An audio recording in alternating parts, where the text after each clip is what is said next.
So, which teams drafted well? Which teams drafted not so well? And who could be big winners and losers as far as fantasy is concerned? Well, we're going to try to find the answers to those questions, and a lot more as we get you ready to recap a very memorable NFL draft and kind of look a little bit ahead to the future here. We're going to do that right here on Fantasy Football Fever, which starts right about now.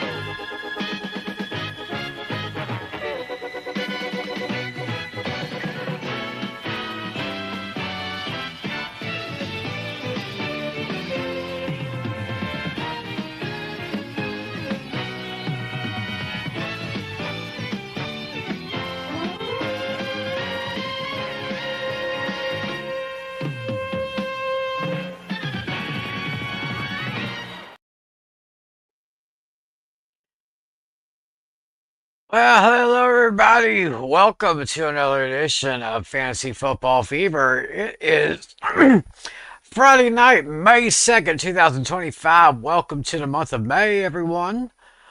Hopefully y'all had a great week. Hope y'all enjoyed the NFL draft this last weekend. I'm sure I did, and a very, very memorable draft to say the least. And I've got my two buddies to kind of recap and kind of analyze things here. First of all, the host of the Hooked on Sports podcast, of course, Mr. John Flynn. Howdy, howdy, howdy, guys. Welcome to the month of May, guys, as you said, Tim. Yeah, May is here. So draft is over. It's time to analyze and focus a little bit here. And of course, below me is our league commissioner, John Natale. How you doing, sir? Yeah, doing well. Yeah, another successful draft, and yeah, a lot more news to come. Oh yeah, there's going to be a lot more. Now, I should apologize to everyone because I've been having a little problems with my audio and video.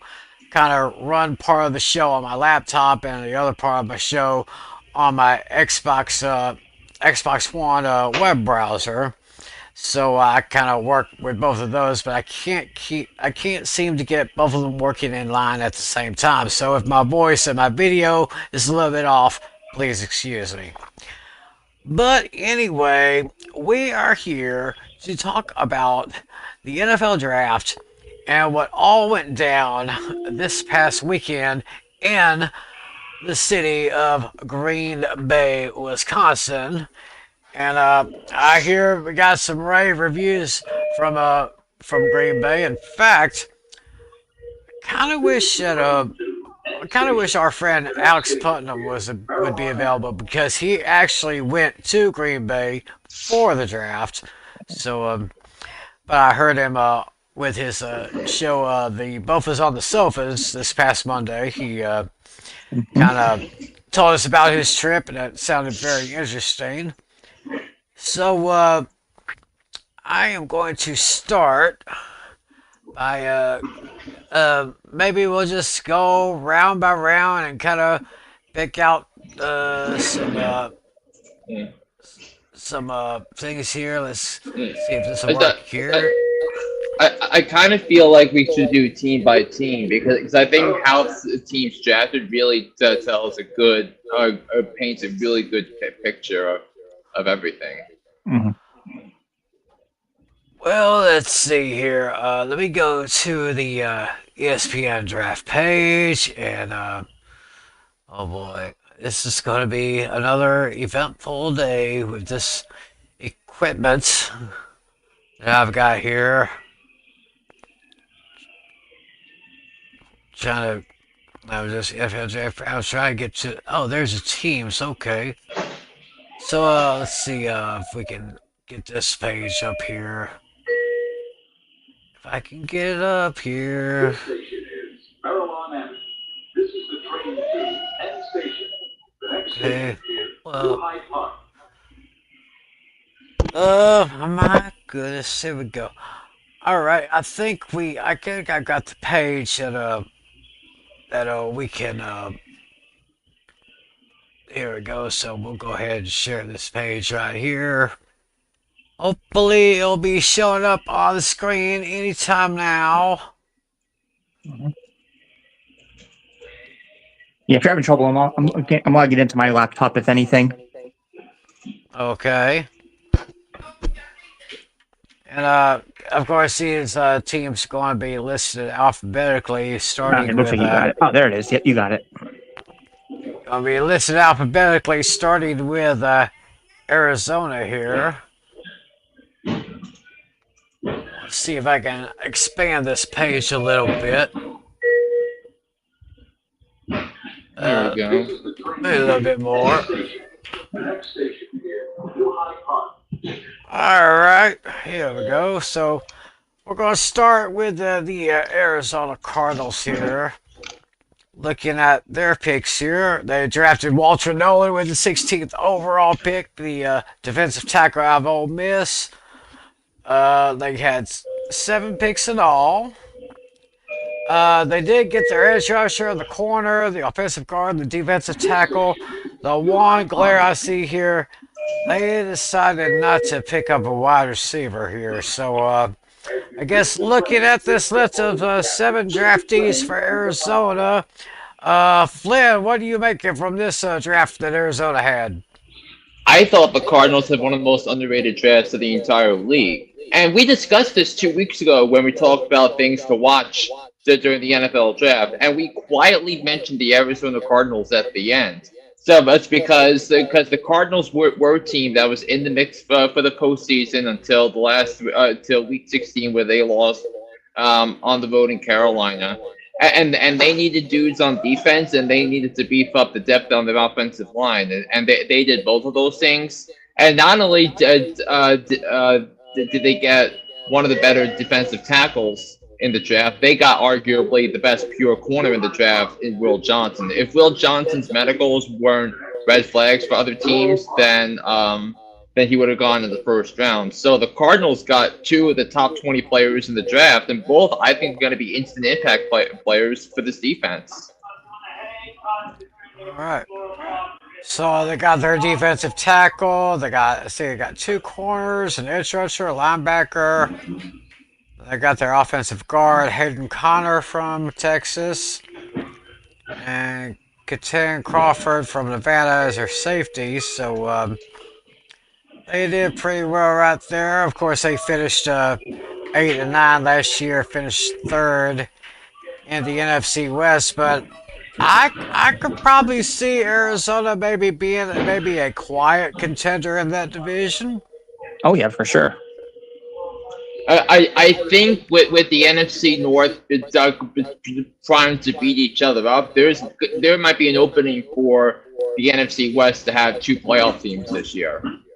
Mm-hmm.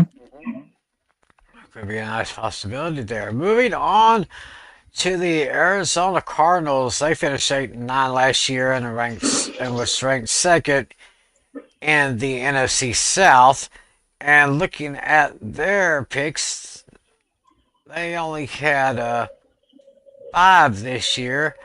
Starting with their linebacker Jalen Walker from Georgia, they really beefed up on their defense. James Pierce Jr., edge rusher from Tennessee, Xavier Watts, Notre Dame safety, Billy Bowman Jr., Oklahoma safety, and Jack Nelson, offensive tackle from Wisconsin here. So Falcons getting a little bit defensive heavy there with their draft here.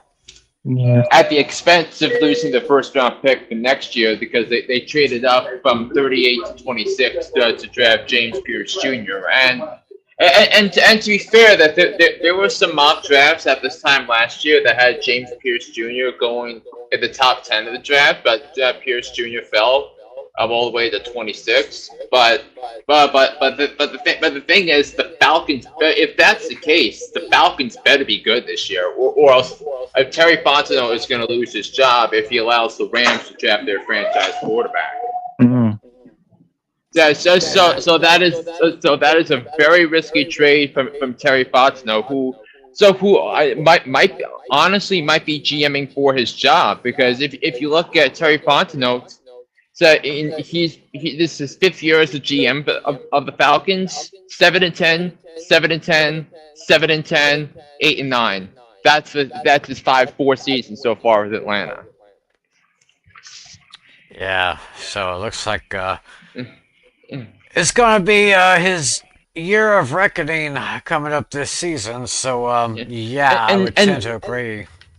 And also, the Falcons did not draft a backup quarterback. So if there's something wrong with Michael Penix Jr., they have no choice but to keep Kirk Cousins and take on the cap hit for Kirk Cousins, which is a pretty significant amount of money that could have gone to a QB needy team like the Pittsburgh Steelers or the Cleveland Browns before their draft folly. So I didn't understand the plan for the Falcons. So, but it had to have been a short-term plan, because I think Terry Fontenot is GMing for his job, and I think Raheem Morris is coaching for his job this year. So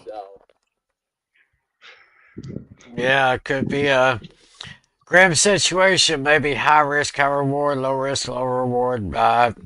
Just don't know yet in Arizona, but we do know about the Baltimore Ravens. They have usually drafted very well in recent years, and this year, of course, was basically no exception. They got Malachi Starks. Their first pick was the safety from Georgia, and they went a little bit defensive heavy here with a good bit of picks here with an edge rusher. They got a linebacker, offensive tackles, a couple here. Got a place kicker. I think the reason they got the place kicker is, of course, because of this nasty situation involving Justin Tucker.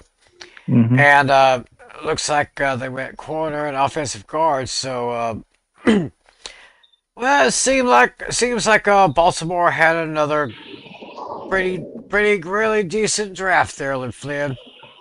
Yeah. I think this draft was constructed to equip the team to be able to defeat the Buffalo Bills or the winner of the AFC West in a playoff game, because if you look at how Baltimore's season ended last year, or the last 2 years, they lost at home to Patrick Mahomes, and they lost on the road in a winnable game against the Buffalo Bills. But they were missing a couple of extra dudes on defense to make a big stop on third down in that divisional round game. Yep. So, another good draft on the Baltimore side of things. Speaking of the aforementioned Bills, they addressed their needs with a corner, a wideout, defensive tackle, and edge rusher, but could have used a safety, but for some reason they decided to pass on that. Their first pick was Maxwell Hairston, corner from Kentucky. And it looks like they got TJ Sanders from Carolina, defensive tackle. Got Deion Walker from Kentucky. Got a couple of corners. Jordan Hancock from Ohio State and Dorian Strong from Virginia Tech.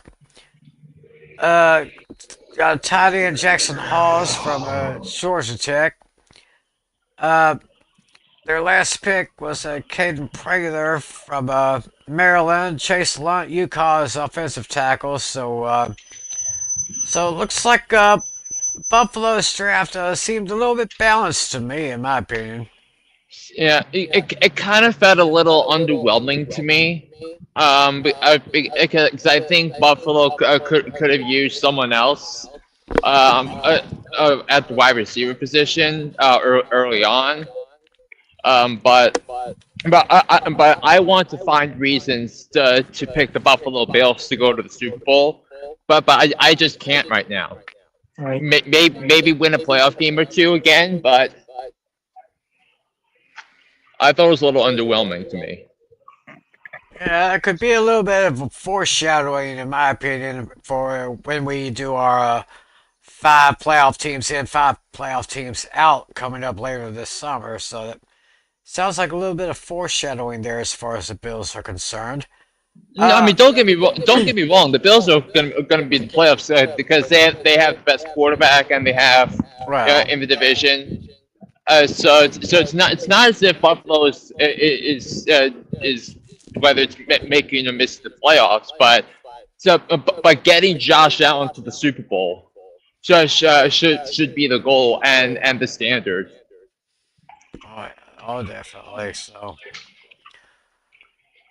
So moving on right now to the Carolina Panthers, and oh, the Panthers really got one. Got kind of snuck the rug from the Cowboys. Cowboys were looking for a wide receiver in the first round, but Carolina snuck up at number 8 overall to get Tedero McMillan from Arizona.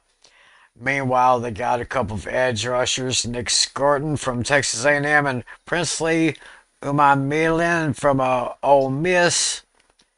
They get a running back, safety, defensive tackle, tight end, wide receiver.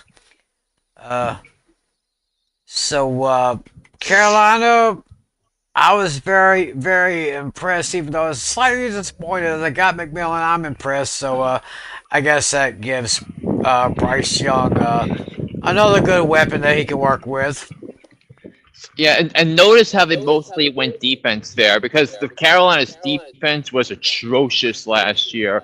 So they needed to get to load up on defense and give Bryce Young a legit wide receiver number one, which they did in round one, and then they went out and got a couple of outstanding prospects on defense in the draft. So I thought it was an excellent draft by Carolina. I'd probably give that. I'll give them a B plus on that. They finished 5-12 last year. Finished third in the NFC South. So hopefully the offense and the defense can improve there in Carolina. Meanwhile, we go to Chicago, where they finished 5-12 last year, fourth place in the NFC North. Their top pick was a tight end, Colston Loveland from the University of Michigan.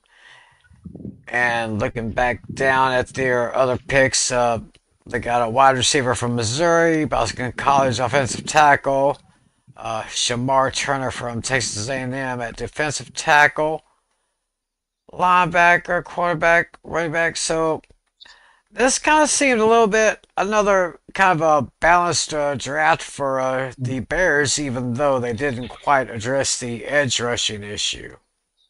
They also didn't address the running back situation either. Sorry, because look, DeAndre Swift is decent, but he's not a top running back. And there were multiple times in this draft that the Bears were in line to draft a running back. So that teams ahead of them drafted the running backs they wanted. So as a result, they traded back. So I did not understand. And a tight end in round one. Now, don't get me wrong, Colston Loveland was an excellent tight end. So, but you already have Cole Kmet, who I think is a solid tight end. So why not just draft Marion Hampton or trade up for Ashton Jeanty? I Hmm. Yeah, it sounds like they didn't quite use good logic there, but I mean, the Bears are going to be good, as I think Ben Johnson is going to be a rock star in Chicago, coaching up Caleb Williams. But I feel like it's a missed opportunity for the Bears, and this might come to play when you're thinking about who's winning the division. And the NFC North might be the most competitive division in all of football. it could be, it could be. Let's go to Cincinnati, where Eek. Well, according to their needs here, they got an edge rusher, they got an offensive guard, but they said one of their needs was wide receivers, but I think they got those pretty much locked up with Jamar Chase and Yeah, T T. Higgins. Higgins. Yeah. Yeah, so And do they still have do they still have Yosivash? I think they still do. Oshivash, Yeah, or the number 3 wide receiver, but that's a story for later. right. But I mean, I put the Cincinnati Bengals down. I think as one of my fan draft losers in on Hooked on Sports on Tuesday. hmm So Andre Ivashivas. Andre Yosevich, yes. Yes, yeah, they have him as a slot receiver, Yeah. so they still have him at least. So I guess this draft was look big. It could have done better, but I digress. Like how they're supposed to be Baltimore, a team they faced twice in the season with that defense.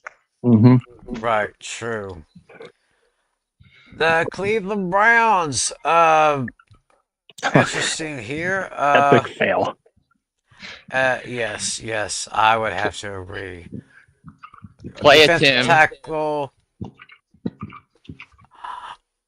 Oh, play it. Oh, yes. I'll be What? delighted to play it. I what? This, of course, is for the Cincinnati Bengals and their continuous display of ineptitude, both on the preseason, the regular season, off season. Cleveland, this is for you. I award you no points, and may God have mercy on your soul.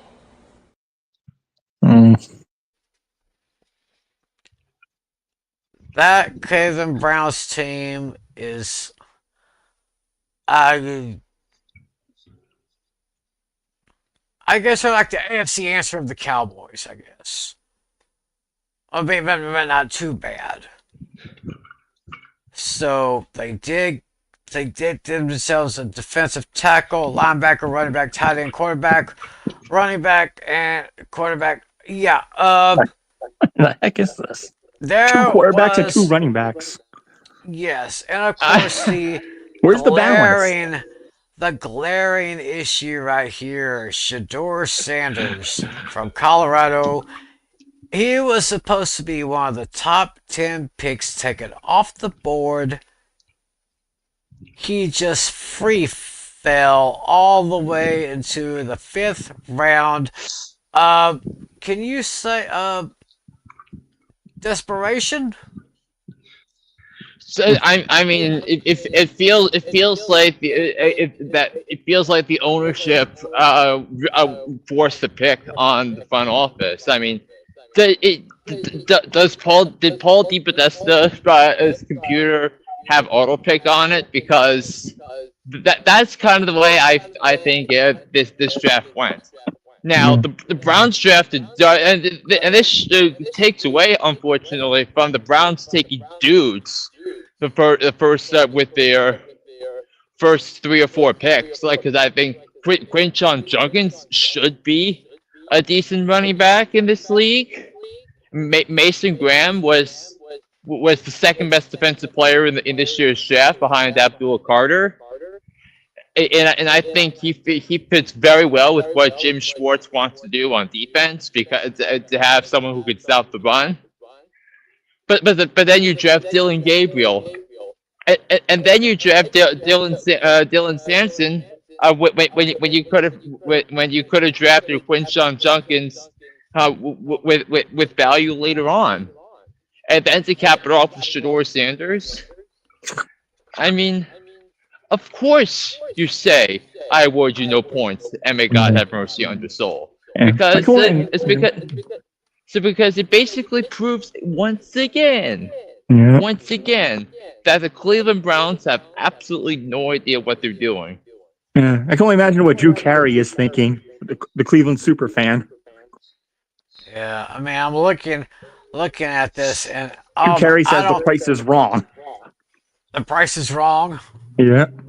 You know, so throwing back to Happy Gilmore. Mm-hmm. Right. And I'm looking at the depth chart right here. I have not seen a quarterback depth chart look so messy in Yeah, all my got five life. I mean, quarterbacks. Joe Flacco, Yeah. then you got Kenny Pickett, then you got Dylan Gabriel projected at QB3, then Shador Sanders QB4, and then you have Deshaun Watson, who is on the sidelines, healing up with an injury here. It's like having Kwame Brown and Rachel Nesterovich in the same room. You'll have to explain that to me later. But Yes, I it's will. just- I absolutely will. all right. Well, I think let's shift gears and let's go to my team, the Dallas Cowboys. I gave this team a B. They did pretty good, but they did not draft a wide receiver like I hoped they would. They did get another offensive guard, Tyler Booker from Alabama. Now, for some strange reason, I think Jerry loves offensive linemen with a first name Tyler. He's got Tyler Smith 2 years ago, Tyler Smith. Hmm. Last year, Tyler Guyton. And now this year, Tyler Booker. Oh, jeez. Yeah. Now, I do like their second pick, Donovan Ezraku from Boston College. We need another edge rusher. Because, I mean, you can't really give the entire load to Micah Parsons. So I say just work this guy a little bit and see how he goes into the system. Siobhan Rebel Jr. from Eastern Carolina, corner. I've said for the last 20 years that the biggest Achilles heel for the Cowboys is their defensive secondary. I mean, there has been injuries aplenty all throughout these last few years on the safeties and the corners. So getting another corner there really helps them. They did get running back Jaden Blue from Texas. So a little bit of a backup there with Mm-hmm. I don't know who we got anymore. I mean, we let Oh, go Rico of Dowdle, I Zeke think, right?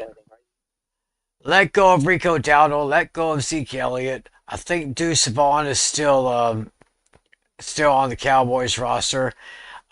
Miles, yeah, we trying to back up with Miles Sanders and I can't remember the other guy's name.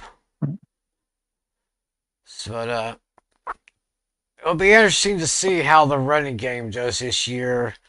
Mm-hmm. They did get linebacker Shamar James from Florida.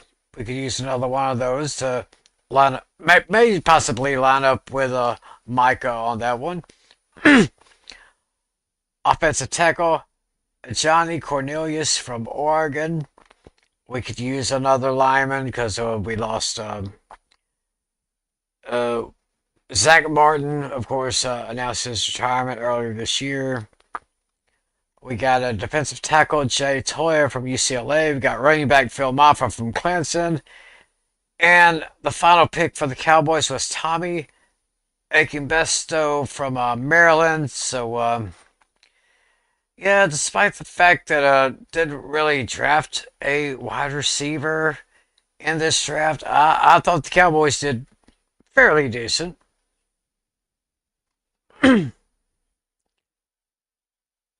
I think Flynn is muted here.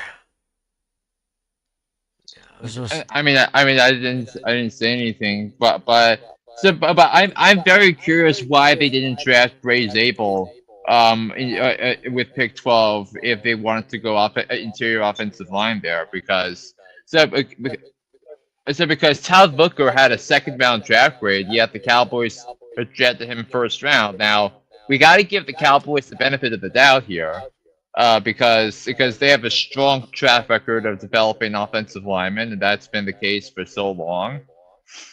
So so I think that's where things go there. So It'll be interesting to see how they can fit into the system. Now, of course, will be run by Brian Schottenheimer. See how that goes. Let's go to the Mile High. Denver Broncos.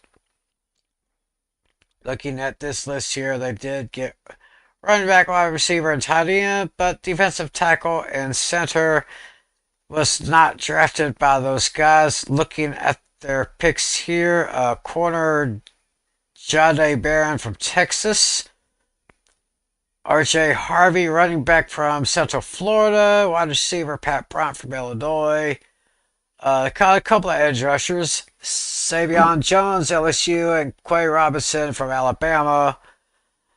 They got himself a punter, Jeremy Crenshaw from Florida, and a tight end, Caleb Lohner from Utah here.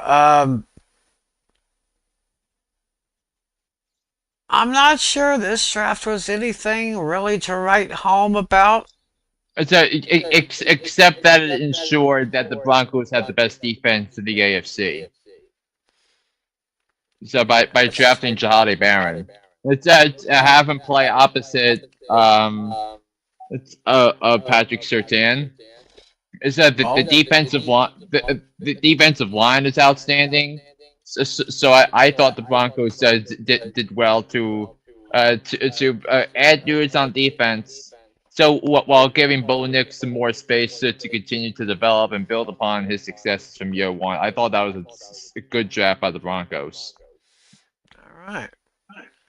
Maybe not a lot of sizzle, but a whole lot of substance, definitely.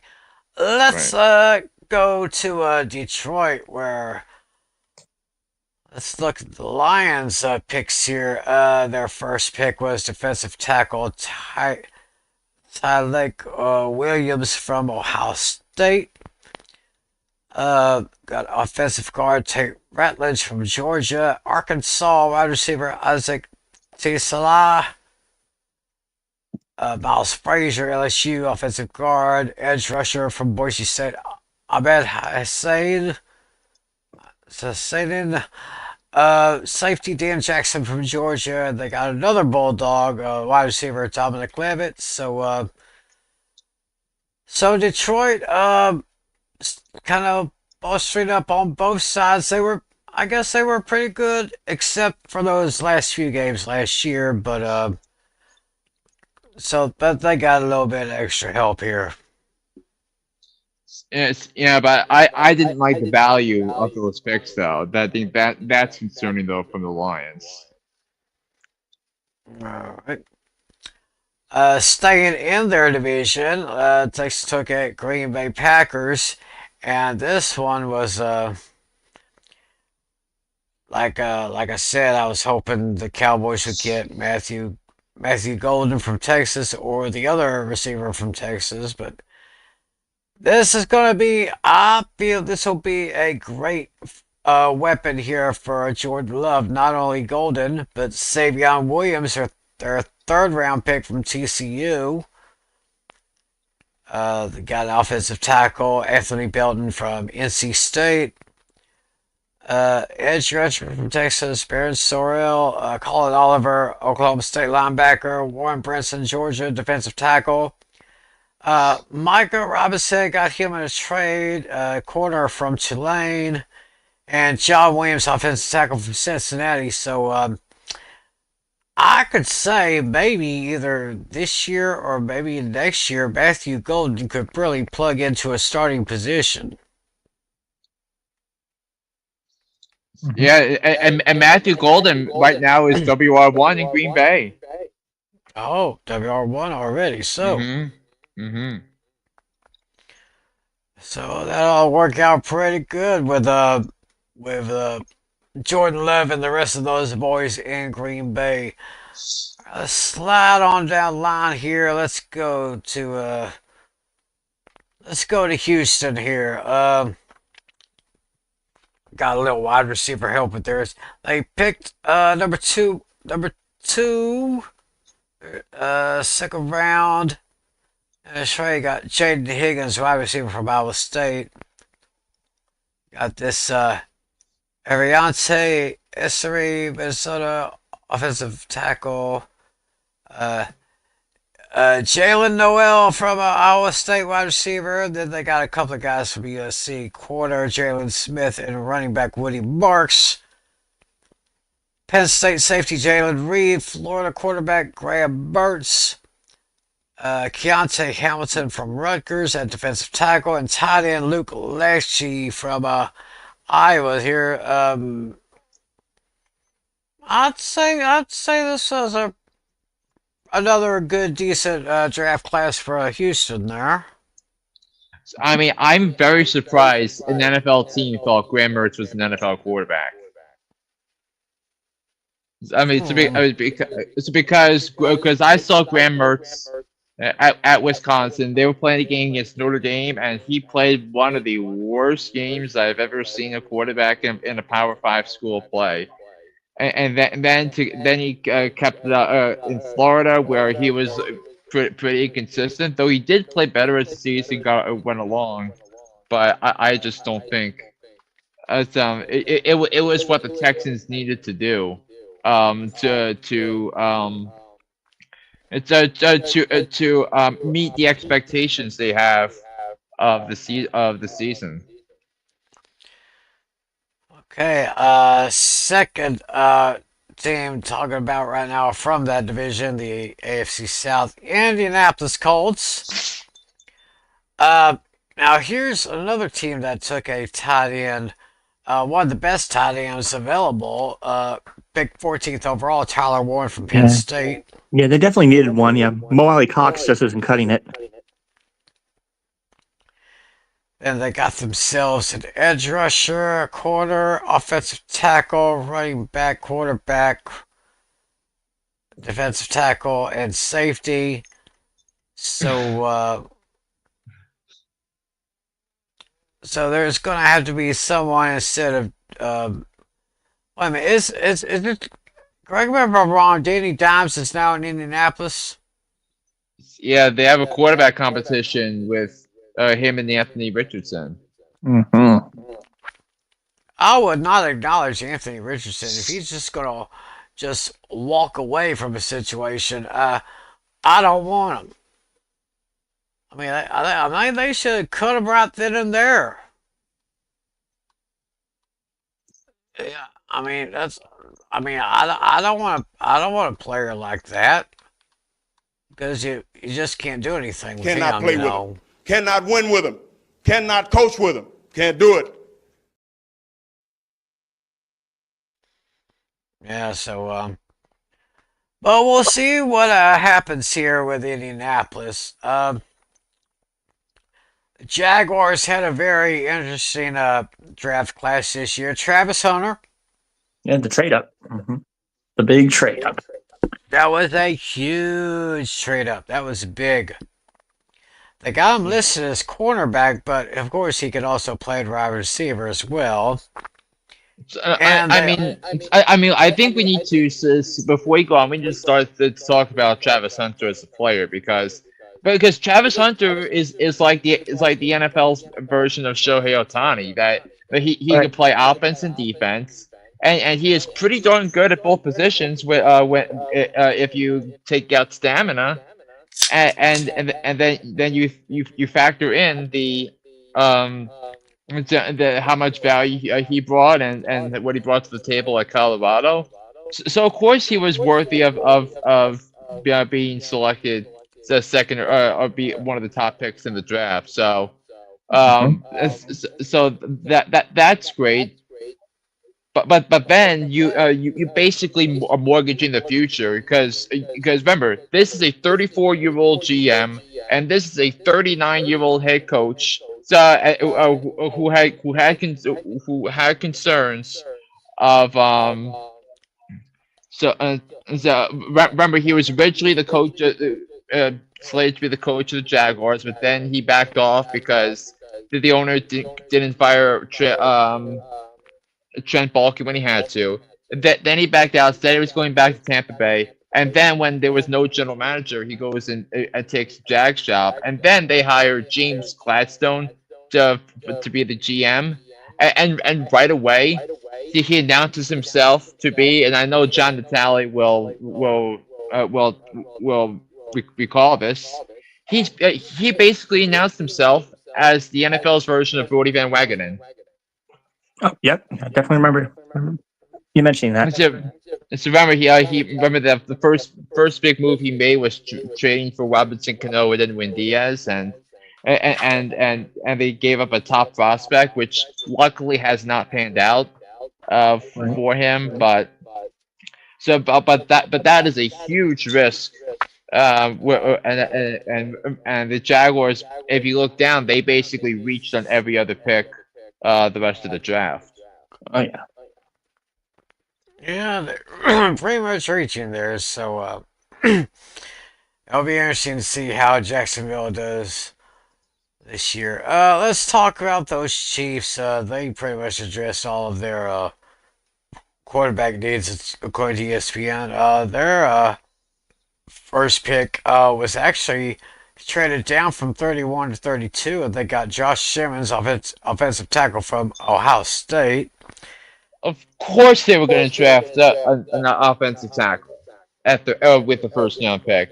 Just didn't think they would get an extra fifth round pick to move down the spot to do it, though.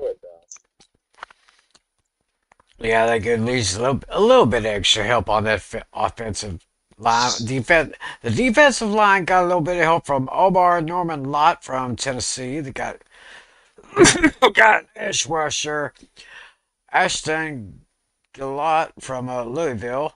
Noah Williams from California at a corner. Got a wideout Jalen Rolls from Utah State. Linebacker Jeffrey Bassa from Oregon. And Brashard Smith from SMU as running back.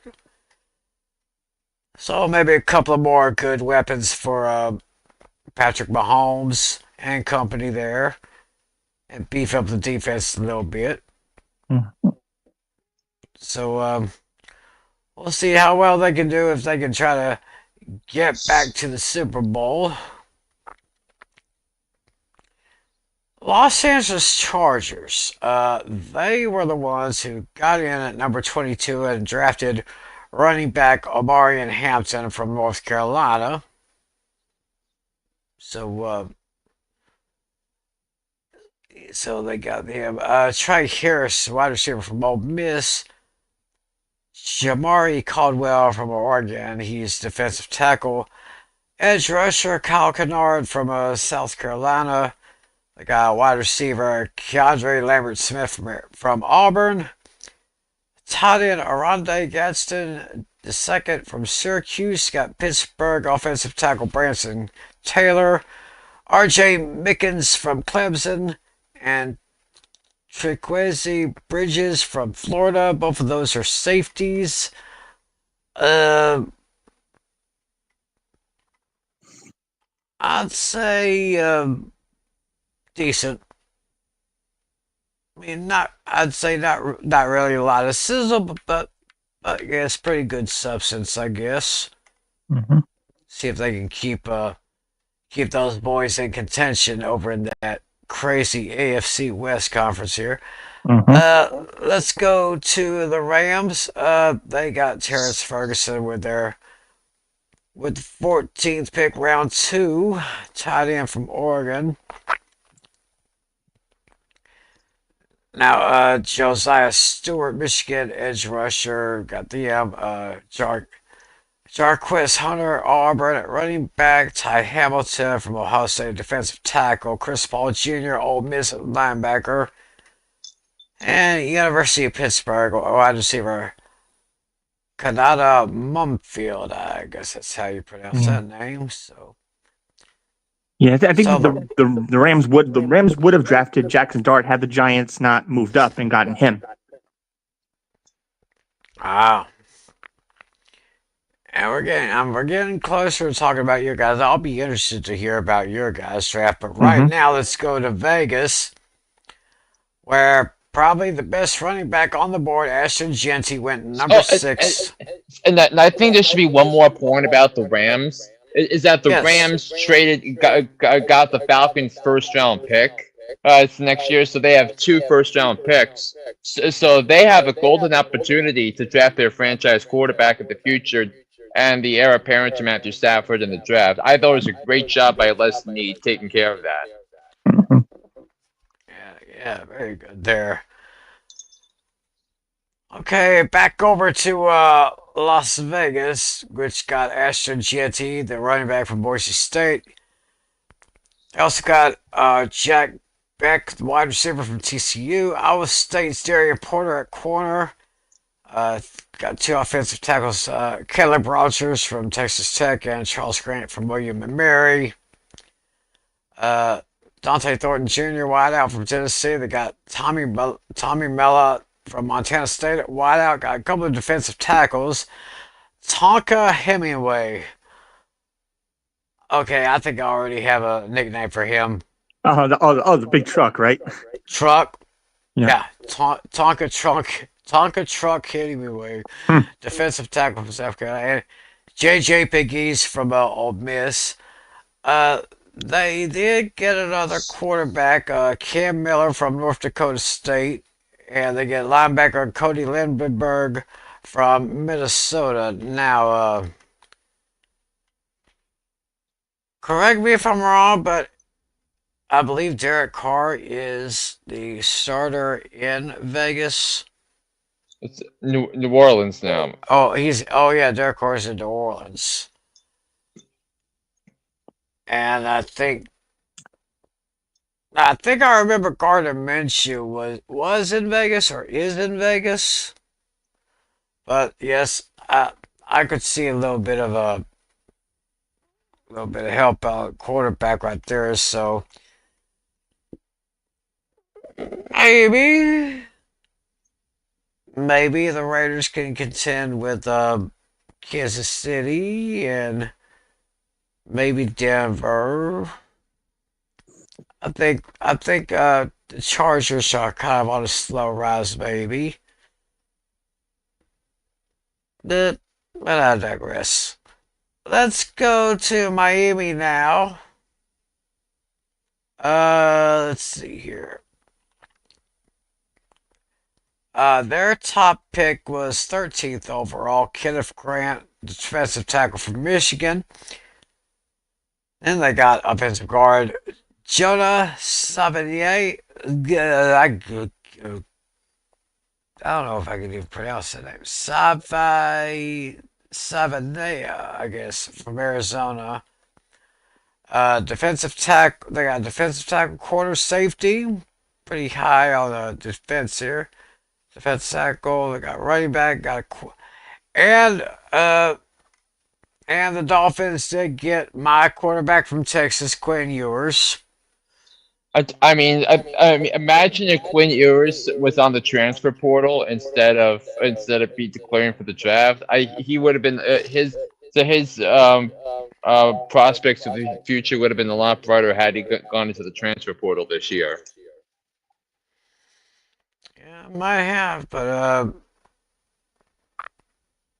I digress on that. So maybe a little bit of help for Tua Tagovailoa, but we'll just have to find out and see what happens here. Let's go to Minnesota. Didn't really get the draft needs that they have listed here, but they did get offensive guard Donovan Jackson from Ohio State. Definitely a reach. Yeah. Ty Felton, wide receiver from Maryland, did get an edge rusher from Georgia. Tyrion Ingram-Dawkins, linebacker Kobe King from Penn State, Gavin Bartholomew, tight end from Pittsburgh. So not that many picks for Minnesota, but I say kind of balanced a little bit. But Yeah, kind of a stretch to get Jackson. Yeah, I would agree on that. How about the P man, the Patriots? They got Well, Will they Campbell. had a fantastic draft.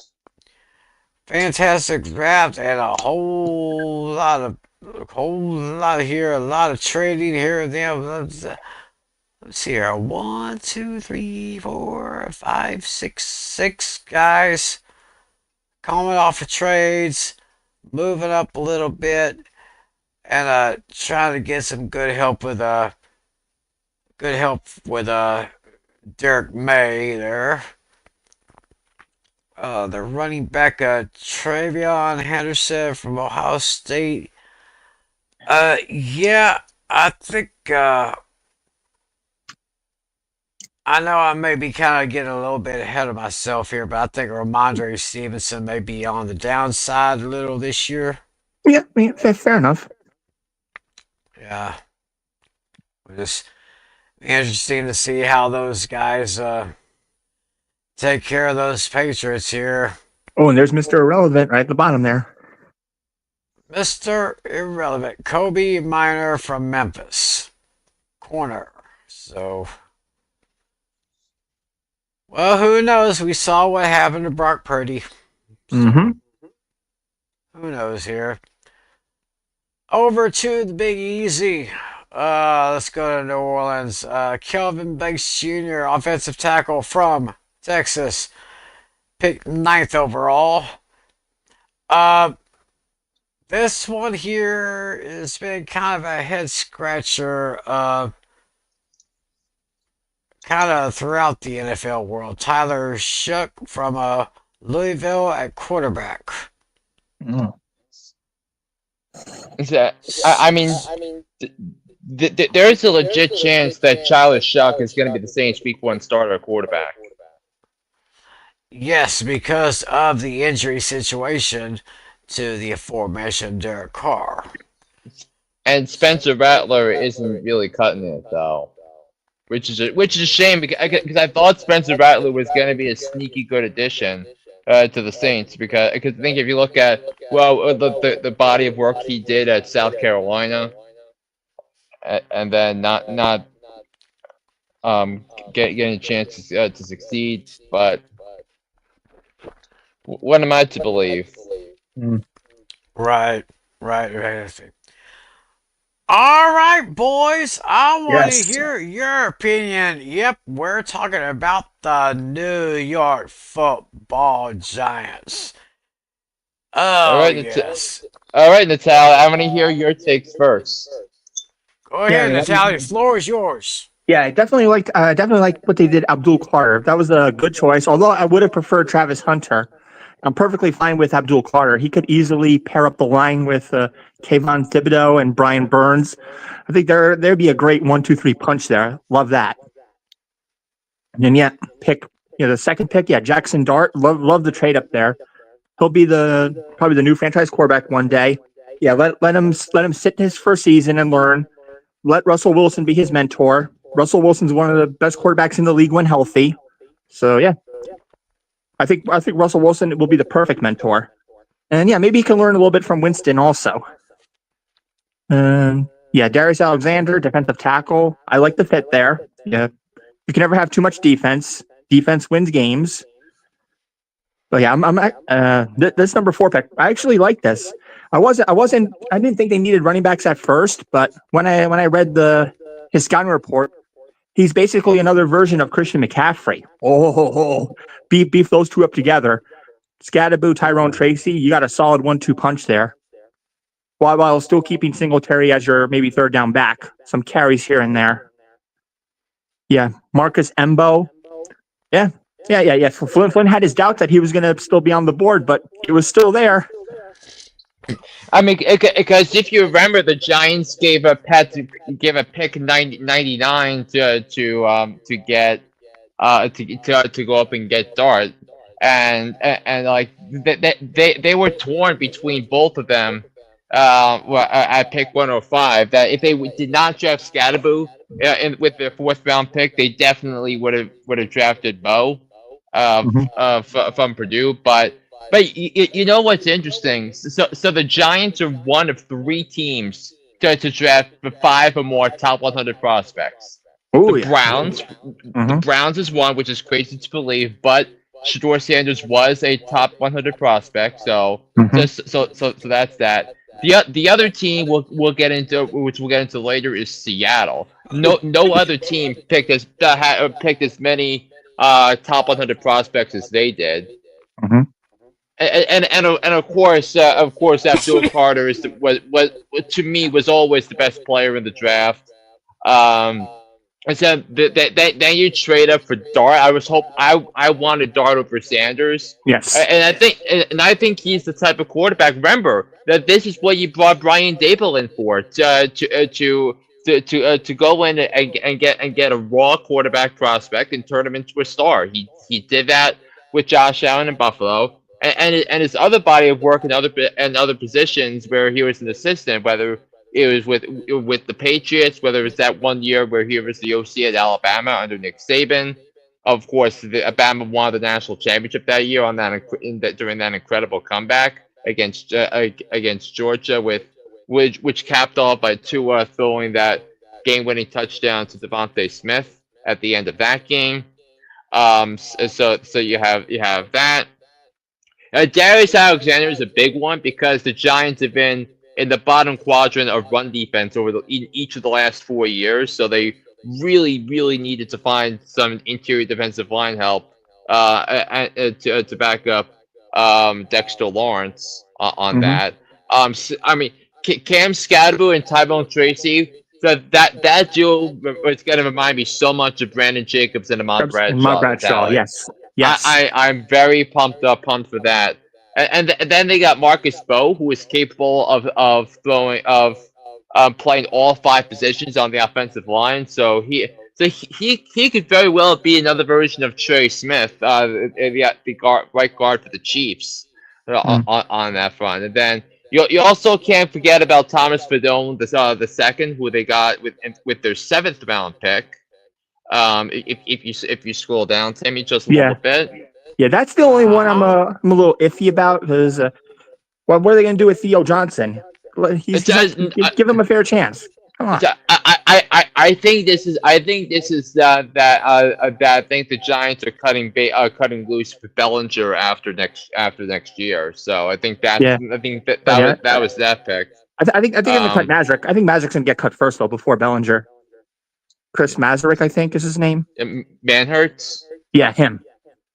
Yeah, but I think the thing if they cut Bellinger, they save $3 million in cap space because remember the Giants still have to sign their draft class, which I think is which is going to be a little more challenging because 2 of the picks were first rounders, and they also come with 5th-year options as well. So you really have to think about that, but. But that was a rejuvenating draft. I thought every pick was fantastic, and look, this is this feels like 2 years in a row now where I think Joe Shane killed the draft. Yeah. But now we got to get back to the promised land. Now get to the playoffs now. Yeah. I think they're close. They're close. They're getting there. Hold on. Say that again, Natalie? I think they're close. They just need a little bit more. So to go where? At least just to make a playoff game. At least a playoff appearance. Playoffs? Don't talk about it. Playoffs? You kidding me? Playoffs? Okay, you got no. I didn't see that coming. I actually did there. I actually caught what Flynn was thinking. Yeah. So I'll be interested to see how these Giants can compete here. I mean, if it goes the way that I think it might, we might be seeing a really good competition in the NFC East. Well, basically with Philly, with Washington, and with New York, I gotta see something more with my Cowboys. I mean, last year was yuck. So we'll just have to see. a little bit more of my boys there. Let's go. Where are we going next? Let's scroll over. The other. Oh, the other team in New Mhm. York. So the Jets, with their first pick, got Armand Membo, the offensive tackle from Missouri, Mason Taylor, tight end from LSU, Azaria Thomas, corner from Florida State, Arian Smith from Georgia, wide receiver. Malachi Moore got them in a trade, the safety from Alabama. Uh, and they got two guys from the U, linebacker Francisco Magoa and Tyler Barron, edge rushers. So looking at the Jets here,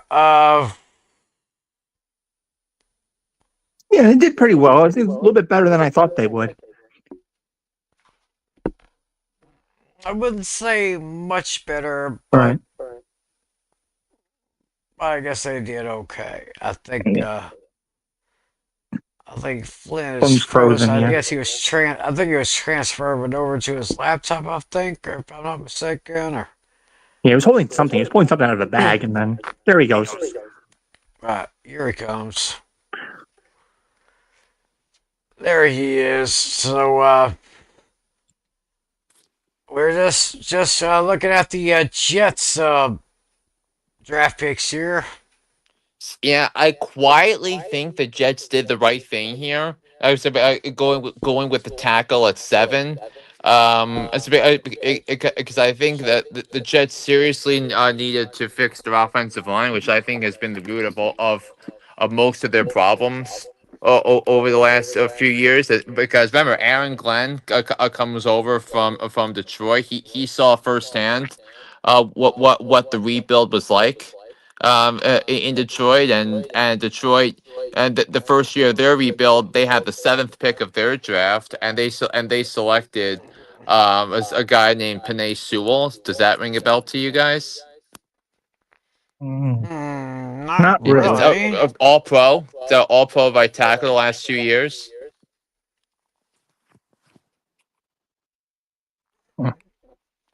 Hmm. I guess I'll have to look in on him a little bit, but yeah. So maybe the Jets may start showing a little bit of sign of improvement here. I'm not saying anything big could happen, but of course things take time a little bit. Let's talk about the defending champions, those Philadelphia Eagles, or of course I like to call them the Philadelphia Chickens. They traded with the Chiefs at the bottom of the first round and got Jihad Campbell, the linebacker from Alabama. They got Andrew Bakuba from Texas, the safety. Defensive tackle Ty Robinson from Nebraska. Corner Mac McWilliams from Central Florida. Linebacker Smael Munden Jr. from Georgia. Center Drew Kendall from Boston College. Quarterback Kyle McCord from Syracuse. Two offensive tackles, Miles Hinton from Michigan. Cameron Williams from Texas. And edge rusher Antoine Powell Ryland. I guess looking at this draft here, they got a little defensive heavy because it seems like the offense for the Eagles is pretty good so far. Yeah, I mean, there's a reason they call this the Harry Roseman Invitational. Like, they somehow got Jihad Campbell, which I think, oh, of course they would get Jihad Campbell because that's what they do.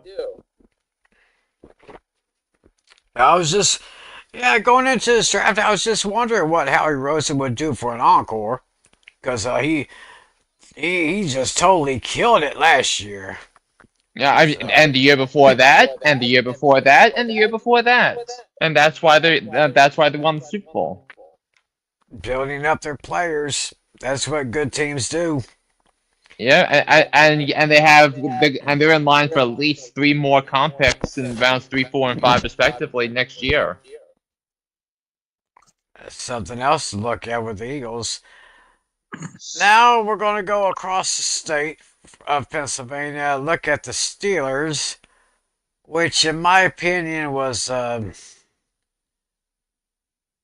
I don't want to say unbecoming, but could have been better.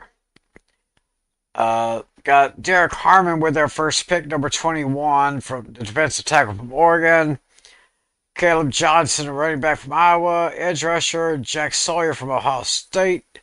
Got another Hawkeye, Yaya Black from Iowa.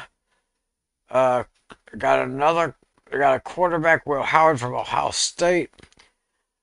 Carson Brenner from Washington, linebacker, and a corner from Central Michigan, Dante Kent. So, I guess their philosophy for now is in Mason we trust. I mean, look, I'm gonna be in the minority on this. I know I'm in the minority of this based upon how people are talking about the Steelers draft, but I think the Steelers did a wise thing passing on the quarterback if they weren't so sure about Shedeur Sanders. Right. It's because look, if you want to compete in the AFC North, you need to have a quarterback who is as good, or if not better, than Lamar Jackson and Joe Burrow. And Mm-hmm. and what they did instead was take their playoff loss to Baltimore personally, because remember, in that playoff loss, the Ravens ran for 300 yards of rushing, combined mostly with Lamar Jackson, Derrick Henry. So that's why they beefed up the defensive line, and that's why they also drafted Caleb Johnson from Iowa, who could be the Week 1 starter at running back. So I kind of think the Steelers did the right thing and not mortgage the future here. And now they'll be in a excellent pool of quarterbacks that'll come out of the draft next year. And I think you have to appreciate the Steelers for having a long-term vision and a long-term plan. Seems like everybody's predicting that Pittsburgh will probably have the first losing season since Mike Tomlin became their head coach, but hopefully, not really wishing any ill will, but because I've said many times on this show, and I've said it many times on the Penny Game Pick'em show, I have got mad respect for Mike Tomlin, but I think this may be a make or break. But the thing is, I just think the Steelers now that they beefed up their defensive line, I think Derek Harmon is going to be a dark horse for Defensive Player of the Year. I just don't think I can rule out Pittsburgh just yet. I don't know if they're going to make the postseason this year or the playoffs, Right. but they're not going to be a pushover, especially on defense. Right. So we'll see what happens in Steel City there. Meanwhile, we go to the Pacific Northwest where our friend Natalie lives right now. Mhm. Going to the Seattle Seahawks. Their first pick was the 18th overall, Gray Zabel, offensive guard from North Dakota State. Then they got 2 second rounders, Nick Evanmori from South Carolina at safety, tight end Elijah Arroyo from Miami. Then in the 3rd round, they got a quarterback, Jalen Milroe from Alabama. Then in the 5th round, they got Riley Mills from Notre Dame, defensive tackle. They got Colorado State wide receiver Torrey Horton. Try to say that 3 times fast. And Robbie Outs from Alabama at tight end. Then they got offensive tackle Bryce Cabledew from Kansas. Damian Martinez, Miami from running back. They got an offensive tackle from Iowa, Mason Richmond, and UNLV wide receiver Ricky White the third here. So, of course, the very interesting pick that I thought was getting Jalen Milroe in the third round. No, very solid I, choice. I remember that Jalen Miller was the fourth quarterback taken in the draft, and Shador Sanders was still on the board. But what I anticipate Seattle doing is using him more as a playmaker. Because remember, I guess you can draft positions all you want, but the teams that had immediate success last year, like Washington, like a team like Philadelphia, they draft playmakers. And you have to make more big plays than the other team to win games in this league. So I thought Seattle killed it. Yeah, I thought it did too. Hello? You play to win the game.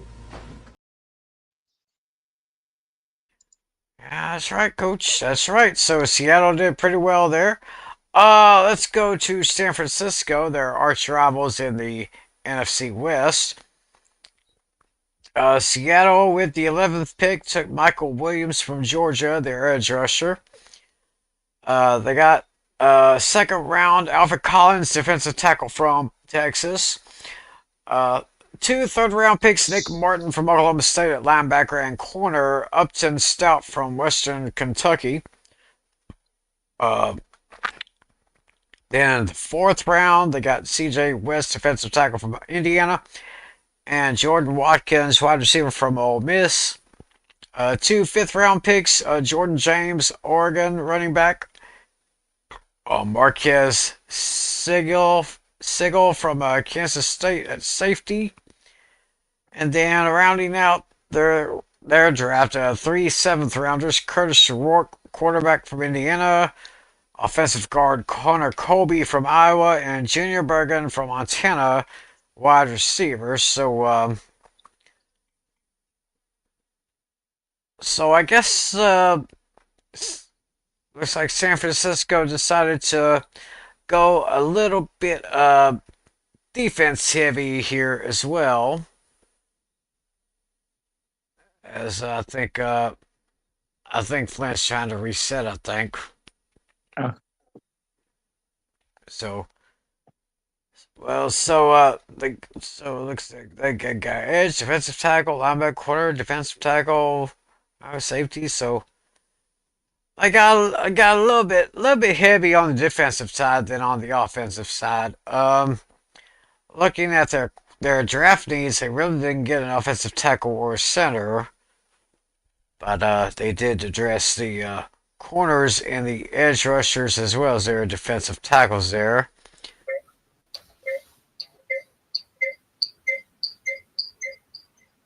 All right, now we got Flynn back with us here.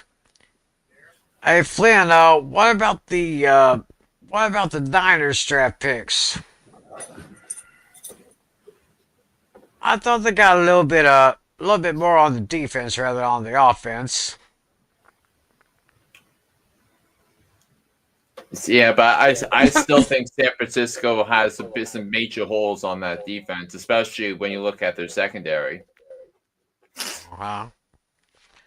So hopefully a little bit to fill in those spaces there. Tampa Bay, they got. Okay, now this is that name that you're talking about, that tongue twister. Yeah, try saying that name 5 times fast. Emeka Egbuka. Mika Ibuka. Emeka. Okay.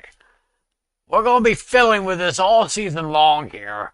Emeka Egbuka. Emeka Egbuka from Ohio State wide receiver. Okay. Emeka Egbuka.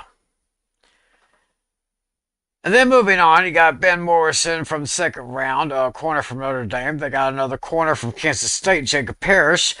Edge rusher from Central Arkansas, David Walker. edge rusher Elijah Roberts from SMU, and Tez Johnson, wide receiver from Oregon. So it looks like 2 wideouts and 4 defensemen. So, because I mean the offense for Tampa Bay is it's pretty darn good. So, adding and make a Igbokwe to what they already have with Mike Evans and Chris Godwin. Now, I think Igbokwe might be more important early on in the season as Chris Godwin is still recovering from injury. But how do you not look at the Tampa Bay Buccaneers as how do you not look at them as the team to beat in the division with that offense? oh yeah, looks like when we saw it probably be a front runner to repeat as division champions there again. For the 5th year in a row. Fifth, you're going for a 5th year in a row. Okay, it's time to talk about the Tennessee Titans, and of course, they were not going to let go for one bit. They were not going to let go of Cam Ward from Miami, so they got him there. Also, in the second round, they got this. Oh, that's another tongue twister there. Oh yeah, that's going to be another good one there. Edge rusher from UCLA. Got Kevin Winston Jr. from Penn State, the safety. Wide receiver from Florida, Chabari Dyke. Gunnar Helm, tight end from Texas. At round 4, another round 4 pick, Stanford wideout, Ilek Ayomanor. And 5th round, they got Sacramento State offensive guard Jackson Slater. And in the 6th round, they got Marcus Harris, corner from California, and running back from Michigan, Khalil Mullings. So, I got to talk about Cam Ward, top pick. Everyone said he would go number 1. He did. So, I mean, the fact that Cam Ward is not even part of the conversation that tells you how wild and crazy this draft was, and all the attention that was on other stories as well, like the Jaguars, the Browns' incompetence, the Giants trading up and drafting a quarterback, and there were a lot of other issues. But Cam Ward being a star quarterback for the Titans, I think that's pretty important, and it's a franchise that hasn't really gotten it right at quarterback in the better part of 20 years now. yeah. Hey, Vampire, how you doing? How's everything across the pond? Hey, what's up, Luke? Let's look at. Have you covered Green Bay and Buffalo yet? Yes, we have. We have covered Green Bay. We've covered Buffalo. And we just got one more team to cover right now. And that, of course, would be the Washington Commanders. And so with their draft picks, they were able to get, at number 29, Josh Connolly Jr., offensive tackle from Oregon. Second round, they got corner Trey Amos from Ole Miss. Virginia Tech, Jalen Lane, wide receiver, went in the 4th round. Came and hold up a second. Oh boy. Hold up, excuse me.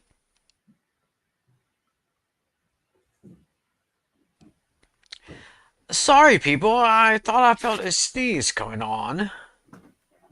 But going back to Washington's draft picks, Kane Madrano, UCLA linebacker, and running back Ja'Cory Krosky Merritt from Arizona. That's pretty much Washington's draft picks right there. So, hey, how do you improve on something that really improved last year?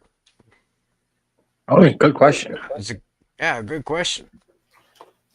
Yeah, but I just think that they need more dudes on that defense, and and also like the roster was not where it needed to be.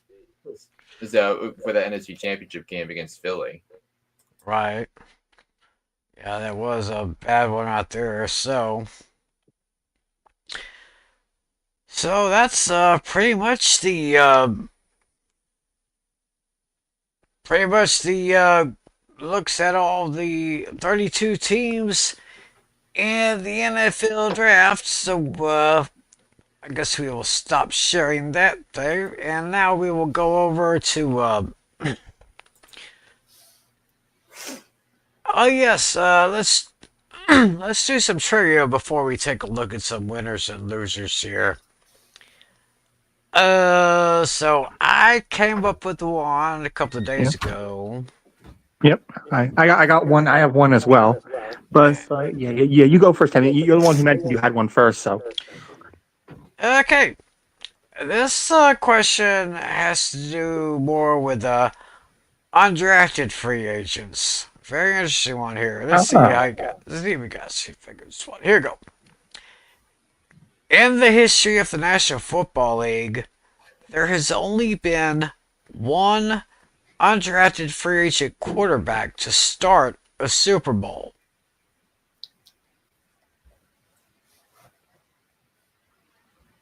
And I should also say that this undrafted free agent quarterback not only started a Super Bowl, but he won a Super Bowl.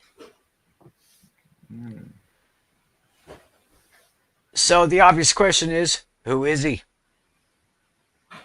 Okay, there are a couple of names that come to mind, but let's put that on the side for now. Natalia, what's your question? yeah, I just wish I paid attention to college. Yeah, mine's gonna be kind of draft related too. I mean, I was at first I was thinking about I was gonna ask out of like all number one picks, which position was drafted the most, but that sounded a little too easy. And then I was also going to ask, I was initially going to ask teams that have never had a first overall pick, but that seemed a little too easy too. This one I picked involves some counting here. All right, so think about all the drafts since whenever it began. 1936. Okay, yeah. Looking at all the colleges, there is a college that was listed 6 times. That's the leading candidate for most drafts. Several colleges have had a player drafted. Sorry. Let me reword this. Let me see.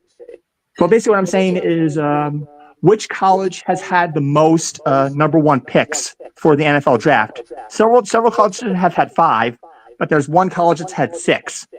Which college is that? As far as getting the first overall draft pick for a team, where that player came from, basically. So sure. Which college has had the most number one overall picks? Yes. Mm-hmm. Okay, so yeah, just as an example, Cam Ward drafted by Miami, but Miami is not the answer. Yeah, but Miami had like 3, I believe. Yeah, the others were Russell Maryland and Vinny Testaverde, and that was the trivia question 2 weeks ago. Yeah. Mm-hmm. Yeah. Several colleges have had 5. I did some counting, but there is one college that's had 6 names. Which college is that? Oh, wait a minute. I probably should show Luke's answers probably right after we take a look at some winners and losers. Yeah, and I haven't looked at them yet, so. Okay, so we'll just hold on to them. So going through the teams and going through their draft classes, Flynn suggested that each one of us gets a list of 5 winners and 5 losers from the 2025 NFL Draft. So Flynn, if you will, go ahead with your list here. Okay, and my mic still sounds good? Mm-hmm. Sounds great. All right, so the first winner in my mind is Tetsuya McMillan, who was drafted 8th overall by the Carolina Panthers. Now, the Panthers that needed to surround Bryce Young with more dudes, and it became clear that Xavier Leggett might not be the number one wide receiver that the Panthers are hoping for, but Tetsuo McMillan, I think, fits a lot into what Dave Canales wants to do with Bryce Young, and go with physicality. And so I think that he's in a spot where he might have a season, might have production similar to what Malik Neighbors put up last year. Because remember, the Giants had a bad wide receiver room. Neighbors comes in, draft 6, and then boom, he goes for 1,400, 1,500 yards. So Tetsuo McMillan might be a candidate to be that. So Ted McMillan, if he gets to the fifth round, there's a good chance that he's probably not there at that point. Another big winner is CeeDee Lamb, a fantasy winner for the Dallas Cowboys, because the Cowboys did not address the wide receiver position. I was very shocked they did not draft Isaiah Bond with their 7th round picks. With that, because I think some of his production in college, whether it's Bama or Texas, I think that translates well. But you could see CeeDee Lamb getting 15 targets a game this year, which I don't think is crazy. But if they're in a situation where the Cowboys are gonna have to come from behind to win, I think Dak's gonna be heavily reliant on CeeDee Lamb to come up with some catches. Number 3 is Caleb Johnson for the Pittsburgh Steelers, and I think we didn't know how Johnson was going to pan out, and where his landing spot was going to be. But I think he's in a great spot to be the Steelers' Week 1 starter at running back. They lost Najee Harris. They let him walk despite 4 1,000-yard seasons and 4 seasons with the Steelers. He goes to sign with the Chargers. And then you look at Jaylen Warren, who I thought was good, not great, and now you bring in Caleb Johnson, and he has a chance to be the Week 1 starter. And given that the Steelers' quarterback situation is not great and their offensive line is decent, I think Caleb Johnson is going to play a big role in the Steelers' offense this year. So that's number 3. Number 4 is Evan Ingram, the tight end for the Denver Broncos. I think it was because the Broncos did not draft a tight end until the end of round 7.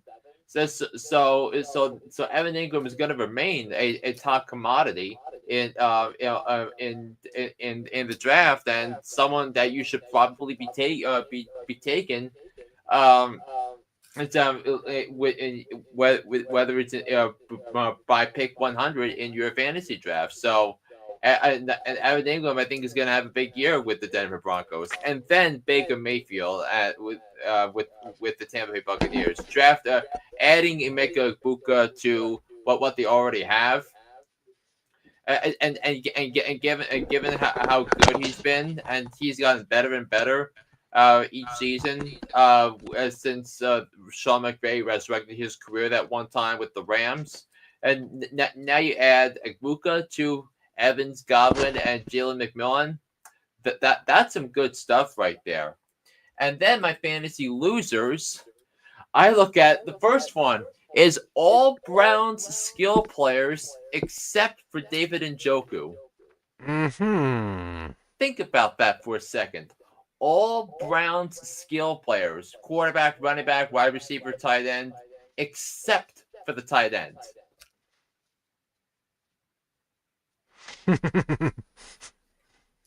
I was thinking about doing that, but that sounded a little too cheesy. Yeah. But David Njoku is still going to be a top 10 tight end, I think, in fantasy this year. That whoever the quarterback is gonna try throwing it to him on 3rd and 15 just to get chunk yards to make it a better position to punt. And that's basically 2 free points every time, and the more that happens, the better it is. And also, David Njoku is the most reliable red zone target the Browns have, and it's been that way since he's gotten there. next loser is Najee Harris for the Chargers. Now, I disagreed with the Chargers drafting Amari Hampton. I thought they should have gone wide receiver. They did that in the second with their second round pick, but now Najee Harris' streak of running 4,000 yards in a season is in serious jeopardy because Amari Hampton, he's a big dude. He's a big for a running back. And he's going to be a physical, imposing running back, and running behind, and with Joe Alt blocking, throwing blocks in front of him. That's good stuff for Amari Hampton. So Sincere McCormick is on the short end of the Raiders draft because the Raiders drafted Ashton Genty. That there were some people that I know that had him in dynasty leagues, and that those plans are out the window as a result. Same thing with Ramondre Stevenson. In 2022, Ramondre Stevenson was the 13th ranked running back in fantasy, and in each of the last 2 years, he's ranked outside the top 25. Last year, it hurt because he had 7 fumbles, which was more than the rest of his career combined, going back to 2021. And Ramondre Stevenson might not will be in a running back handcuff situation with Trevion Henderson, who the Patriots spent their second round pick on. So that's going to be going to be a problem. And as somebody, and I believe in 3 of the 5 leagues I was in the last 2 years, I drafted Ramondre Stevenson. So it's safe to say I won't be drafting Stevenson unless he's like the best player available in round 11 or 12. And then in a 12, if there was a 12-team league. And then Cole Kmet, the tight end for the Chicago Bears. And then Colston Loveland factoring in to the Bears equation hurts his value a little bit. Or I should say hurts his value a lot because I think they look at Loveland as a pass catcher. So that's not going to help his fantasy stock at all. So it's like if Komet's been great if you need a tight end, if you pick him up on the waiver wire on a weekly basis when other teams are on bye weeks, and then he puts up 10 points a game. But I think the days of Cole Kmet being a reliable fantasy fantasy player appear to be over. Interesting list there from our good friend Mr. John Flynn there for his winners and losers. I think now we are going to take a look at Mr. Natali's winners and losers, starting with his winners. Yeah, the first one I kind of took a little combo approach, kind of like what Flynn did with the Browns. I'm going to do it with the Giants defense. Yeah, they got their upgrades that they needed. Drafting Marcus Mebo was very sharp, and yeah, they addressed corner, which they had to do. And yeah, I mean, despite a linebacker being one of their needs, I'm okay with them not drafting a linebacker because yeah, they're already pretty stacked there. Yeah, we got Brian Burns there, Kayvon Thibodeau. Michael McFadden. Got a lot of sharp players there. And then I decided to look at Tyler Warren. The Colts have had tight end problems for several years, and players are just not panning out. Currently Mo Alley Cox. He hasn't really done much the past couple of years. And then before him, Jack Doyle. He hasn't done much either.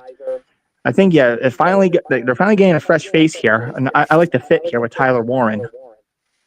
I got a sneaky pick here with R.J. Harvey to add to the Broncos running back room. I think the Broncos are going to be a very intriguing team this year. They have a chance. So yeah, we'll see what happens there. This one is probably a little too obvious, but yeah, Travis Hunter might be too safe of a pick. But yeah, the Jaguars trading up.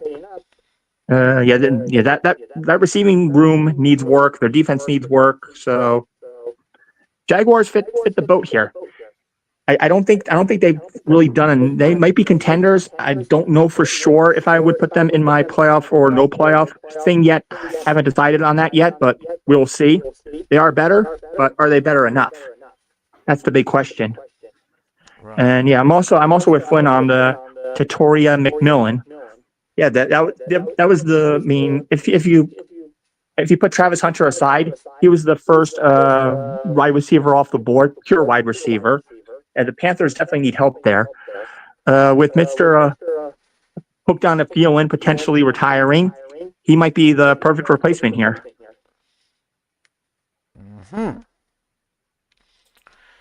Very interesting winners list right there. Very losers list. No, this looks very interesting. Yeah. I basically took the same approach as Flynn, Cleveland Browns, but yeah, I'll definitely agree. Everybody except for David Njoku, he's really the only player worth drafting right now for fantasy purposes. Yeah, and Quentin Johnson with the Chargers upgrading in the receiving area and the running back area. You got those upgrades there, so basically Johnson and Harris are a no-go. Yeah, Shedeur Sanders, he's definitely the loser here. We all saw it coming when he wasn't drafted in the first round, and I kind of had a theory coming into this when he didn't get drafted in the first round. He did not attend the drafting ceremonies. That tells me something. Deep down, he probably knew he wasn't getting drafted the first round. That's probably why he didn't attend. And also, not attending the what do they call it, like the camps and stuff like that. That hurt his case also. So not the Senior Bowl, the Shrine Bowl, the regional combine, the scouting combine. He didn't attend any of that. Yeah, and that rubbed a lot of teams the wrong way. And then, like I said before, that would definitely give me cause to pause. Yeah, and him not showing up for the draft at all. I think that was a big indicator. Right. They looked at the players who attended. They knew they were getting drafted. That's why they came. Why would you attend and not get drafted? It doesn't make sense. Right. And then basically Cole Kmet for the same reasons as Flynn. They drafted a tight end, so yeah, Kmet might not get as many targets now. Right. So interesting list for your winners and losers there. Very interesting indeed. And now, well, we're going to go to my list here. And my fantasy winners. First I got Cam Scatterbo. Looking at their depth chart right now, they still got Tyrone Tracy, so he's pretty good. Devin Singletary, he's getting up there in age, in my opinion. So his time is almost about gone, if it's not totally gone already. Mm-hmm. So that would give Scatterbo a chance to kind of maybe work things in if they want to. Like if they want to use him for like a third round back, or not a third round, but a third down back. Yeah. They try to get him to get on third down rushes. So I got Scatterbo with my first winner here. And by the way, something about Cam Scatterbo, this is a piece of trivia that last year Cam Scatterbo had 1,600 rushing yards and 600 receiving yards. In the college football playoff era, the only other running back to do that, have both at the same time, was Christian McCaffrey in his junior year at Stanford in 2015. Mm-hmm. So take that for what it's worth. Yeah, take that. I got Calvin Ridley as my second winner because now I think he's got. I mean, if they decide to start Cam Ward, that could be a great weapon for Cam Ward. Calvin Ridley could get some good catches here, and maybe the Tennessee offense can kind of help carry that team into the promised land, into the AFC South, even though it's still mostly Houston's division. But maybe Tennessee could make a little bit of noise with Ward and Ridley making a combination right there. I got Trevor Lawrence as another winner here on my list of the draft winners here. Oh, I'm trying to get back to my these depth charts here. I think Trevor Lawrence got a little bit of help. Or actually, let me rephrase that. I think he may have gotten a lot of help from their draft pick here. Let me see the depth chart again. I mean, of Travis Hunter, basically. Yes, yes, Travis Hunter. Yeah, he been good helps here. But again, did Diami Brown, which who went undrafted, and Travis Hunter, of course, went number one. They still got Brian Thomas Jr. taken number one last year. And of course, with their they got Brenton Strange as their tight end. I think Trevor Lawrence has got maybe a couple of good weapons right there with these two young guys that they drafted. One this year, and of course, one last year. It looks pretty good for Lawrence here. Another quarterback. I've got Bryce Young for Carolina. And what a great. And Carolina, like I said, had a pretty good draft of Tetrell McMillan. So Bryce Young, he's got him, along with Xavier Leggett and Adam Thielen, who. Ooga chaga, ooga chaga. Oh, have I gotten a request? Hey, that sounds like a request. Big hit song, number one with a bullet. Remember this one?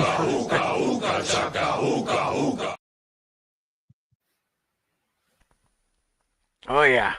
We're all hooked on a Thielen, but I'm afraid not much longer. Yep. But I think that Bryce Young and Tetrell McMillan will make a great combination there. They could be a good 1-2 punch. And I say give it about 2 or 3 years, maybe. Maybe even sooner than that. Then they'll be all right. My fifth winner, Kyle Pitts, the tight end from the Atlanta Falcons. To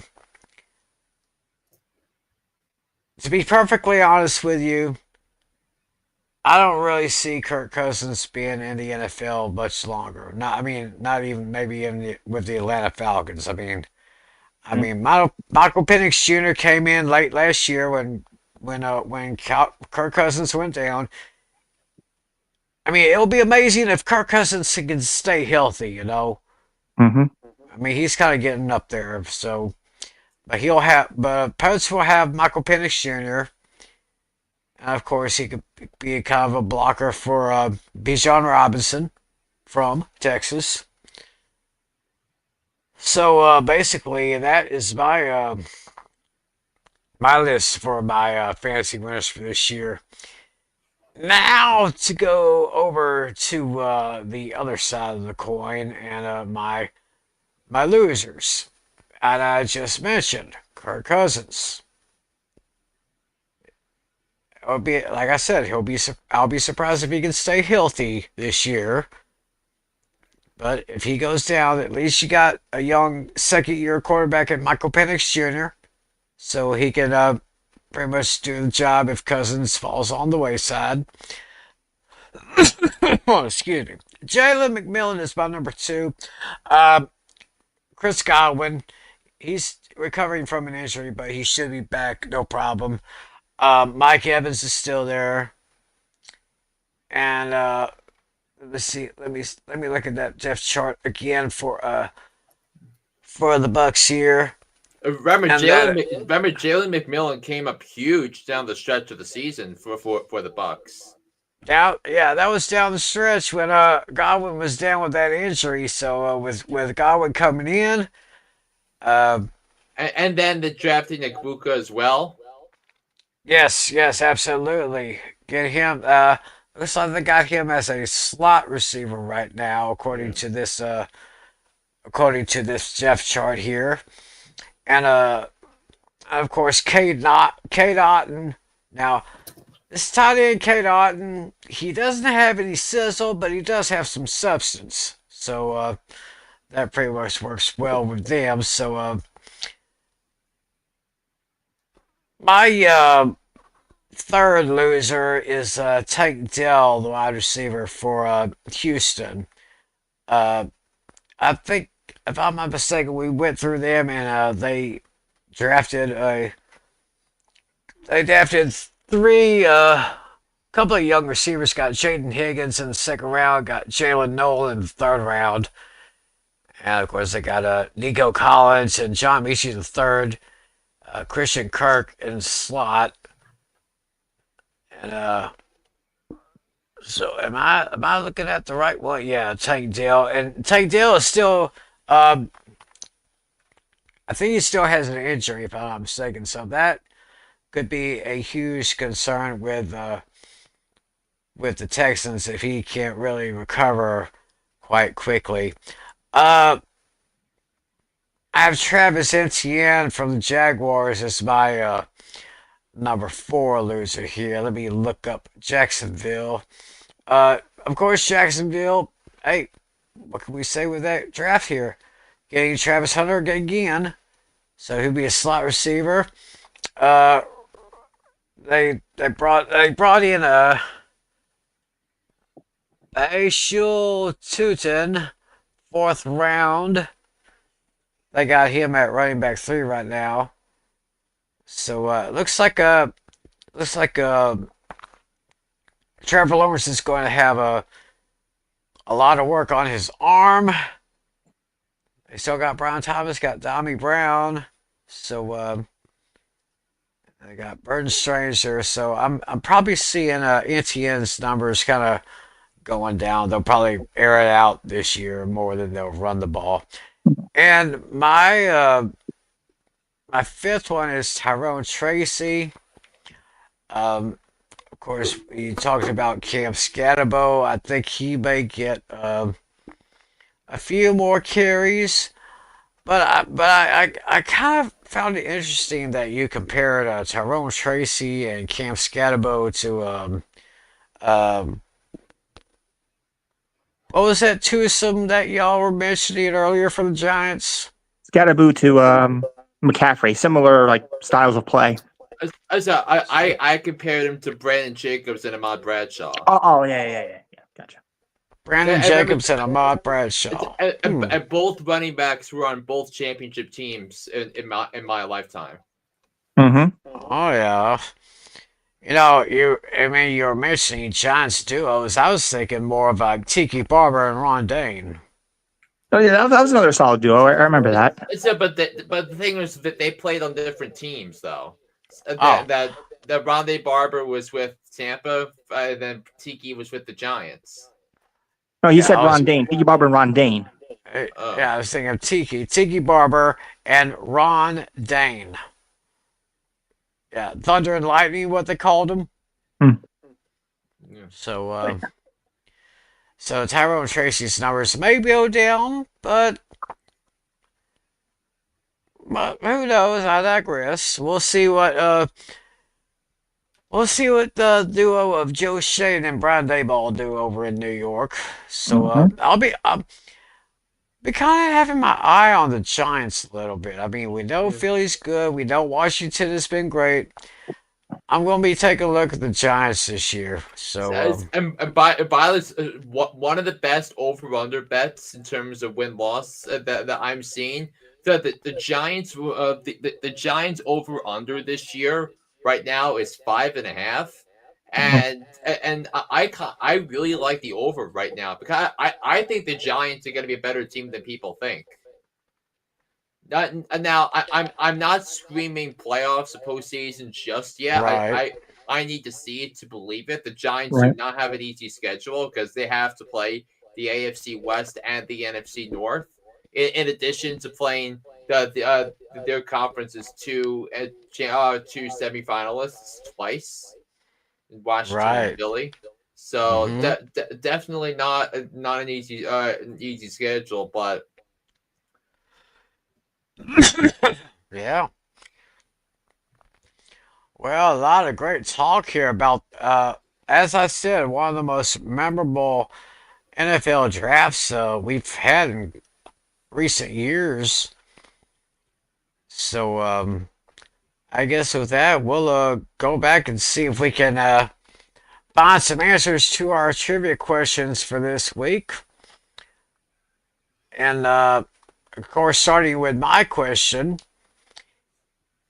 Remember, I asked the question in the NFL draft, there has only been one undrafted free agent quarterback to start a Super Bowl, and he also won the Super Bowl. Mm. So, who is it? And I don't really pay attention to college stuff, so yeah, you definitely got me. I feel like it's somebody like super early. I feel like it's a Super Bowl 5 or 6 thing, like that range. It's I says so. One of my first thoughts was Jeff Hostetler for the Giants, but I feel like the Giants drafted him as a backup.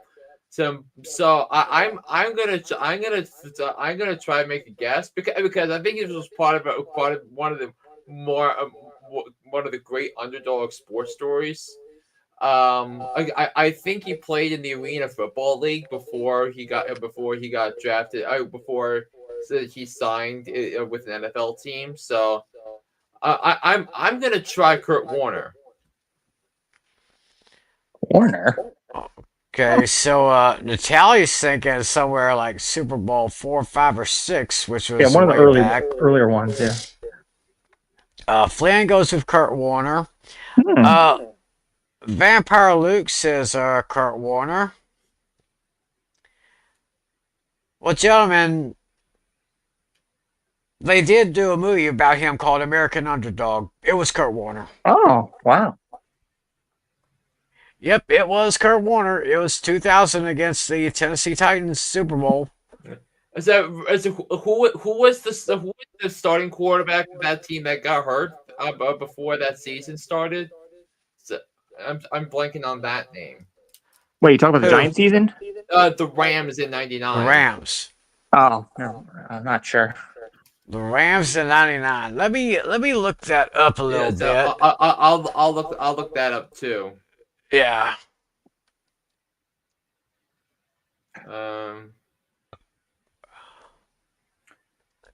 Is it Trent Green? Trent Green, the former Chief. And remember, and Trent Green, the same guy that's on the CBS NFL calls with Kevin Harlan. Yeah, with Kevin Harlan, right. So Flynn and Luke, y'all got that one right. And unfortunately for our good friend Natalia here, I award you no Yeah. points, and may God have mercy on your soul. all right, Yeah, well, I felt like someone super early, but that wasn't the case, I guess. all right, so let's go with Natalia's question. It was about which college had the most first round draft picks, First overall picks. first Yes. overall picks. Yes, several colleges had 5 players, but there is one college out there that had 6 players. Okay, according to our friend Luke here, it's either, I think he meant to say it's either Notre Dame or USC. Alrighty. I'm thinking it's either Notre Dame or Alabama. All right. I'm thinking it's either Notre Dame, USC, or Ohio State. So we have to narrow it down to one. Now that you mention it, Flynn, I'm kind of leaning toward Ohio State. I'm kind of leaning toward that direction. But I just think that Notre Dame has been so prominent throughout the years and like Oh yeah. like their successes in the when college football was getting there. I think what's what made them a national fan base. So but I would be if it is Notre Dame and I don't guess it, I'm gonna look really dumb as a Notre Dame fan. So I'm gonna guess Notre Dame. All right, your final answer is Notre Dame. Yeah. Tim, your final answer is? The Ohio State University. All right. Let's see. All right, I'm going to start with Ohio State University. And I'm going to tell you, Tim, Ohio State had 3. Whoa. Let's see. In 1979, it was Tom Kazuno. Uh-huh. 1994 was Dan Wilkinson. And then in 1997 was Orlando Pace.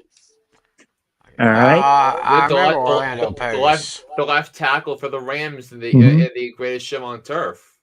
And let's Yep. see. Yeah, Flynn, you said Notre Dame. I mean, we also thought USC and Alabama as well. Okay, So, let's go. Actually, let's go to Alabama since that wasn't locked in.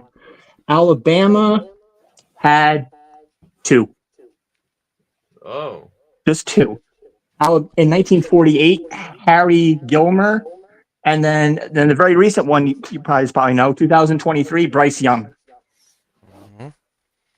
And now we'll go to Flynn's answer. I hate to tell you this, Flynn, you were so close. Notre Dame was one of the 5s. Oh. And I mean, it's crazy. We all thought of Notre Dame. So. yeah, Notre Dame's here, 1944, Angelo Bertelli.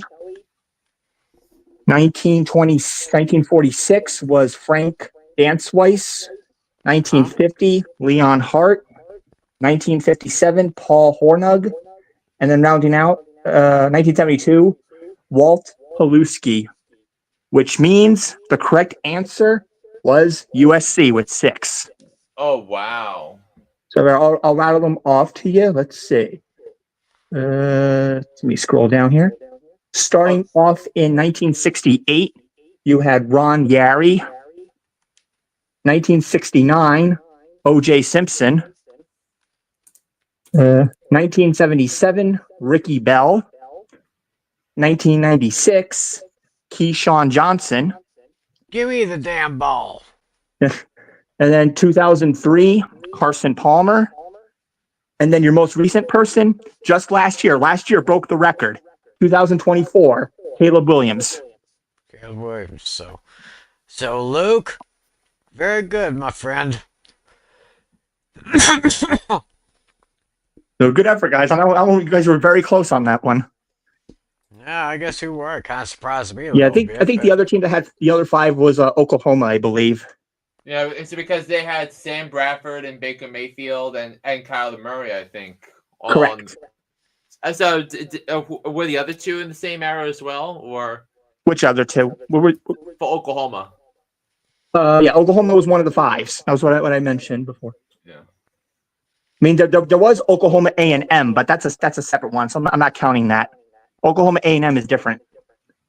Right. Okay, well, gang, I must tell you, this is probably one of the best draft Oh, and then- recaps we've done in quite some time. And then Georgia was the other one that had 5.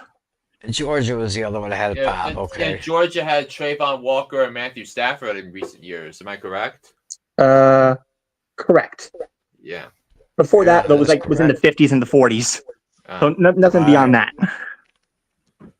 Yeah. Well, that was a very, very great recap of the 2025 NFL Draft. We do have something to tell you. We will be on in 2 weeks, but it's going to be on a special day and a special time.